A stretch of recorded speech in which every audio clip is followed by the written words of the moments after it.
he joins us now. Obviously, the briefing is classified, but in light of your experience being over there, knowing what the people need, seeing it with your own eyes, what can you tell us that came out of that briefing? Well, Todd, I don't think anything new really came out of the briefing. The unfortunate thing is the flow to the areas where we're transitioning the weapons is just not happening as fast as it needs to happen.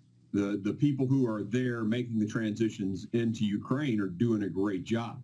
It's just that back here, the administration, the DOD, is not getting it to the countries that, where it's transitioning into Ukraine. So that's probably the biggest holdup or the biggest problem. But yeah, nothing new came out of the briefing yesterday. I actually left halfway through because I was so frustrated that what they were telling us, we could have watched Fox News and got the info. Okay, so what do you think the president should be doing in the White House? So the president has got to get more aid flowing, and we've got to crank up our industrial base. You know, the ability of our military industrial complex to produce javelins and Stingers particularly, but we also have to make the transition for, the S-300s and 400s from those countries willing to give them, like Slovakia and others.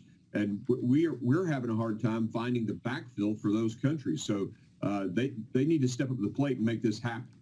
Seems like Congress, the bipartisan nature of it right now on this, they understand what needs to be done. Shocking that the White House doesn't seem to get it. Meantime, I want to get your thoughts on this. You and the House Freedom Caucus want to vote in Congress to keep Title 42 in place. Congressman, why are Democrats all for COVID restrictions, except for the one situation where they probably should be for COVID restrictions?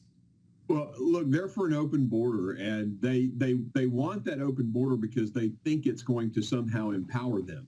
But it's not. And they're putting Americans' lives at risk. We know that fentanyl is way up across the southern border, and that means Americans are dying because of the decisions of Mayorkas and the president.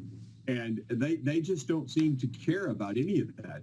They're taking, people are taking, migrants are taking jobs from Americans, mostly American minorities. So, the left is, hoping that these people will come to the United States, their children will be born here, they will then vote Democrat. And that's one, I think that's a bad prediction.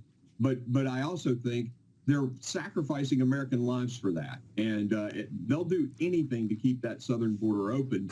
They don't care. And Title 42 is only going to even, quadruple probably the numbers. We're looking at 40,000 a day is what I was told yesterday from the folks in Guatemala. That's their anticipation if we get rid of Title 42. Yeah, in February alone, the border encounters in 2022 was just under 165,000. So there's no telling what that number is going to jump to. But we do have to get to this. We have 1 minute. The important number is, 157 countries are represented now. 40% of the flow isn't even coming from Latin America and South America or Central America and Mexico. This is crazy. I need your response to this really quickly. We have 30 seconds or so. It's about that Republican report that was exposing that relationship, that cozy relationship between the CDC and the teachers union. The CDC keeps saying this is uncommon. What are your thoughts?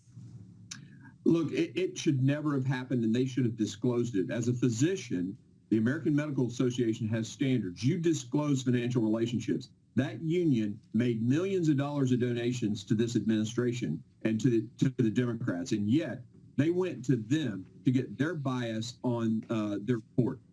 Follow the money. It's wrong. Follow the money. You see where the wrongness exists. Congressman Mark Green, we appreciate your time. Thank you, sir.